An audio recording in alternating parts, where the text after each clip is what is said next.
The media fixates on kinetic threats. Lockheed boosts Patriot missile production, source number 1.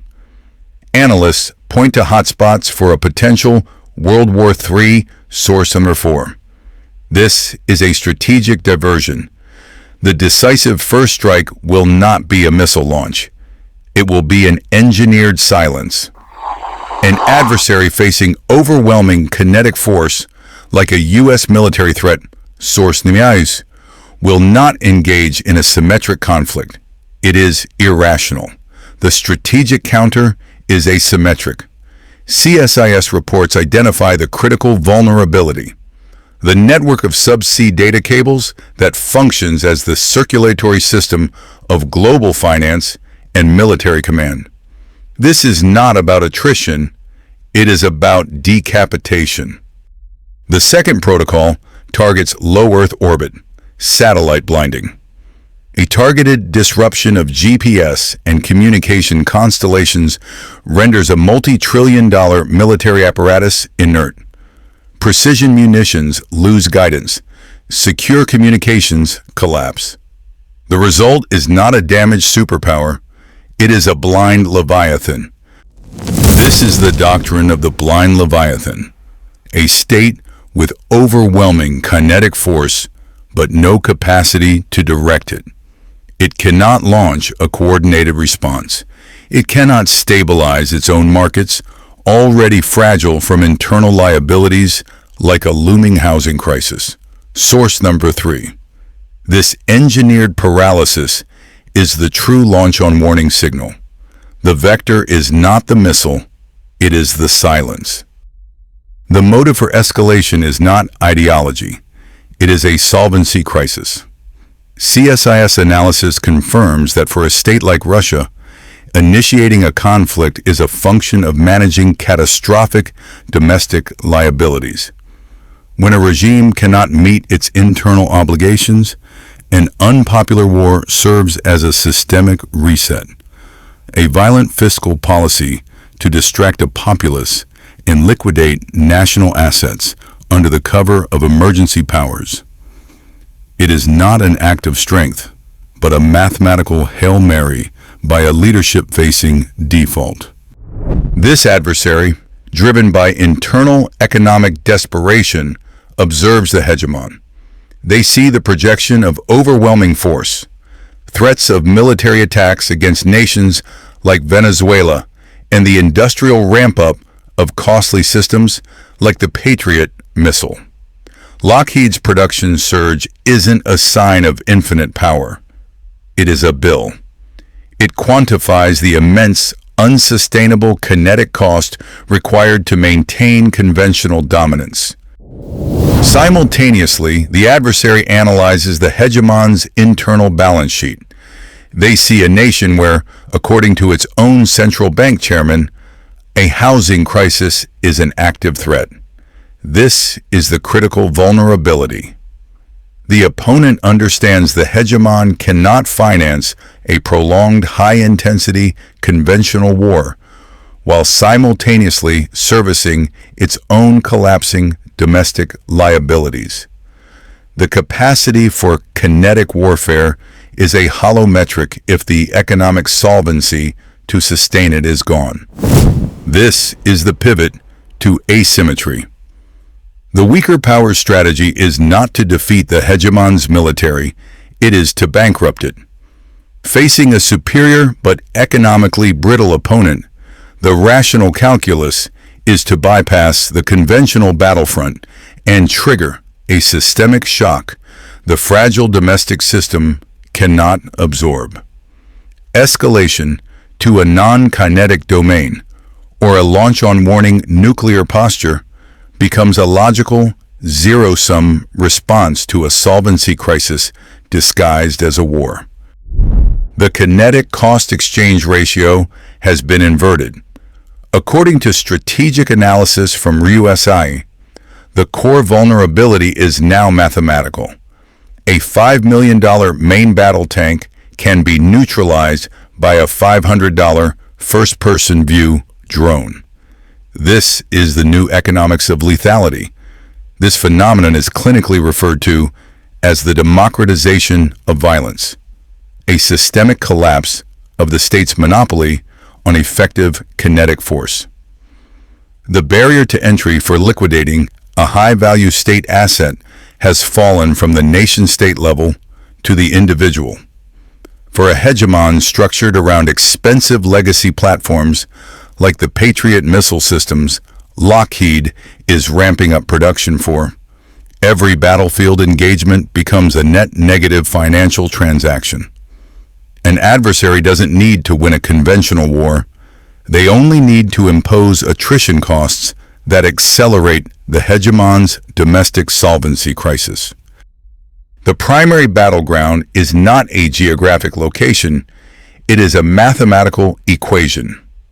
While legacy media points to 3 designated hotspots for a potential Third World War, as confirmed by both U.S. and Russian sources, this is a strategic misdirection. The real vector for systemic conflict is being staged in the gray zones, nations experiencing acute internal distress. These zones function as proxy laboratories. Consider the explicit U.S. warnings of military action in Venezuela. This is not about resources. It is about establishing a precedent for kinetic engagement in a region of calculated instability. It is a live fire test of an adversary's response protocol at a manageable kinetic cost. Simultaneously, the industrial base signals its preparation. Lockheed's plan to dramatically increase Patriot missile production is not solely for established conflicts. According to CSIS analysis, these systems are being pre-positioned to enforce deterrence in these peripheral theaters, raising the entry cost for conventional escalation by a regional opponent. This external posturing is a direct function of internal fragility. As Federal Reserve Chairman Powell sounds the alarm on a domestic housing crisis, the nation's solvency is demonstrably weakening. Every dollar spent projecting power into a gray zone is a dollar diverted from a cascading liability at home. An adversary understands this zero-sum calculation. This is the core mechanism. Reports from RUSI highlighting emergent instability in nations like South Africa or even Canada are not isolated warnings. They identify the next launch pads. An adversary does not need to attack a carrier group when it can leverage a politically unstable G20 nation to stage a deniable systemic, cyber, or economic attack. The next 12 months will not be defined by the 3 telegraphed hotspots. The vector will be asymmetric, originating from a gray zone proxy. The objective will not be territorial gain. It will be a direct strike on the hegemon's solvency.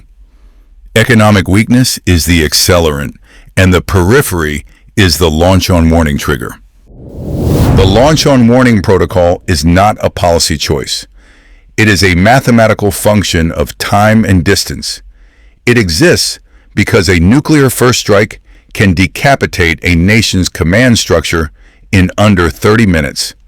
The protocol mandates a retaliatory launch based on satellite and radar data of an inbound attack, not on its physical arrival. There is no time to convene a committee. The decision cycle is measured in minutes, and the entire architecture is built on the assumption of infallible data. This dependency on data is the system's primary vulnerability. Enter the fog of digital war. An adversary does not need to launch a kinetic missile. They only need to execute a cyber attack that blinds early warning systems. If the radar screens go black, the commander is not left with an absence of information. They are left with a binary, existential choice. Do they assume it's a technical glitch, betting the entire nation on that hope? Or do they assume it is the precursor to a decapitation strike and execute the launch protocol based on the last valid data? This is where internal economic solvency becomes the decisive factor. CSIS analysis confirms that a nation facing a domestic housing crisis, as signaled by officials like Powell, operates with near-zero economic resilience. It cannot absorb a first strike and rebuild. Its entire system is brittle. This fragility creates a zero-sum incentive for an asymmetric adversary. Faced with overwhelming conventional force, demonstrated by increased Patriot missile production, the adversary's rational move is to bypass a kinetic fight and trigger the fog of digital war. They force the hegemon's hand, knowing its internal liabilities make hesitation a fatal error. Economic weakness is the accelerant that turns a radar glitch into a launch sequence. An adversary does not initiate total war with a kinetic strike. It begins with a calibration shot. The objective is not to destroy assets, but to measure the target's systemic response protocol under duress. Current domestic liabilities present a mathematical certainty for this event. The Federal Reserve Chairman has sounded the alarm on a domestic housing crisis. This is not a market fluctuation. It is a systemic solvency issue. It represents a known, quantifiable vulnerability in the hegemon's economic structure. Simultaneously, defense contractors like Lockheed are dramatically increasing Patriot missile production, while geopolitical warnings point to potential military action in vectors like Venezuela. This creates a dangerous asymmetry. A weaker actor, unable to compete with this kinetic output and aware of the internal economic fragility, has a rational incentive to bypass conventional deterrence.